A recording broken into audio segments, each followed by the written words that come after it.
Saya ingin menyoroti pidato Bapak beberapa hari lalu, Pak. Waktu ulang tahun Danantara yang pertama. Saya dapat laporan, mudah-mudahan ini laporan benar. Jangan main-main lagi dengan saya, laporan palsu.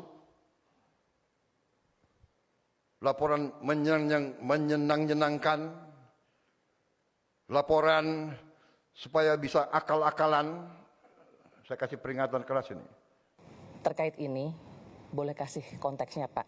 Ini kira-kira laporan palsu ini terkait apa, oleh siapa, seberapa sering, dan kira-kira bagaimana Bapak bisa sadar bahwa selama ini Bapak ada beberapa data yang palsu ya dalam laporan yang Bapak terima.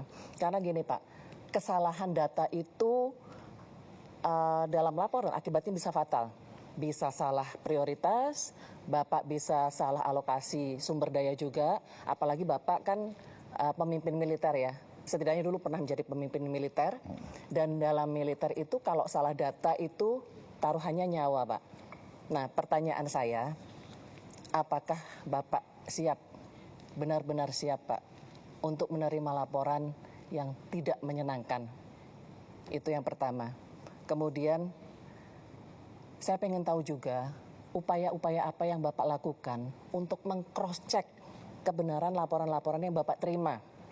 Apakah Bapak misalnya mencari second opinion, atau Bapak mencoba mencari fakta di lapangan, mungkin Bapak sidak, atau Bapak mungkin melihat keluhan-keluhan masyarakat di sosmed, atau mungkin ada rencana atau sudah ada mungkin Bapak membuka saluran khusus untuk pengaduan dari masyarakat barangkali. Dan apakah Bapak juga selama ini mencermati, tadi kan Bapak menyampaikan jam 3 memantau YouTube dan segala macam, mungkin kritikan-kritikan dari pengamat Pak, atau dari pers seperti kami gitu ya. Dan yang ketiga, saya ingin tahu siapa teman diskusi Bapak. Karena gini Pak, apakah masih ada sosok-sosok non-birokrat ya Pak ya, yang selama ini menjadi teman diskusi Bapak, semacam West Wing lah katakan seperti itu. Apakah mungkin, saya nggak tahu apakah KSP masih menjalankan fungsi itu gitu ya, karena dalam pengambilan keputusan atau kebijakan biasanya untuk mematangkan itu perlu diskusi. Jadi saya ingin tahu siapa Pak yang memainkan peran devil's advocate selama ini untuk Bapak. Budaya ABS ini, asal Bapak senang, asal Ibu senang, laporan palsu ini sudah membudaya. Saya kira di semua institusi.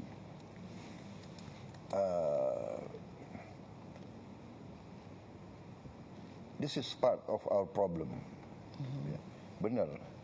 Kalau salah informasi, ya keputusan tidak baik, ya kan. Dan ini masalahnya, ya. Sehingga kita harus punya mindset untuk waspada terhadap setiap laporan. Dan benar, Mbak Retno, kita harus mau dan berani untuk menerima laporan yang paling tidak enak. Dan benar, saya suka monitor posting, podcast yang menyakitkan pun saya nonton.